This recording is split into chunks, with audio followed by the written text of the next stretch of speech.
Right. Now, why did I just toggle that? You're like, why'd you just do that?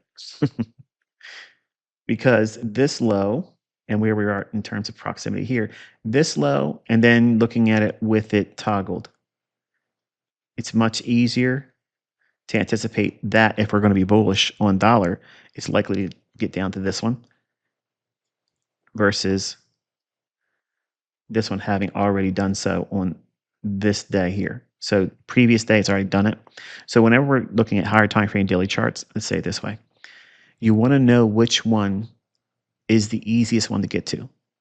In other words, what's the closest one? If you're bearish, what's easier, getting to this low while here, or is it easier to get to that same low while up here? If there's more range in this one and you're bearish, then you obviously give room for the opportunity for it to trade to the longer term draw down here. Okay. So if you're a short term trader and if you don't have a lot of conviction on your trades, just look for the one that doesn't have so much of a likelihood to get to it. Which one's easiest to get to? Let's put it that way. And whatever one has the least amount of range to get to in terms of how much it needs to travel to get to it, elect to use that one. And that will be like a low hanging fruit objective utilizing the same concepts I teach. Okay. So it kind of like gives you a way of framing when to put this on and when to put it off. Okay.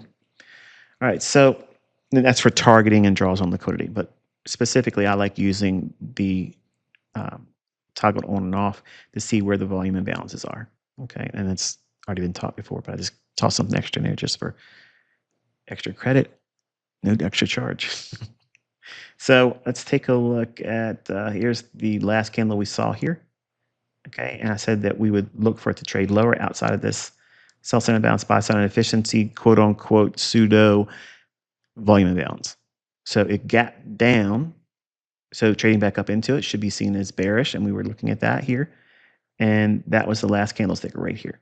And then on Monday, it opened, traded up, failed to get to consequent correction with a body. Is that bullish or bearish based on Michael's order flow rules? Algorithmically, it's bearish. And it broke lower, tried to get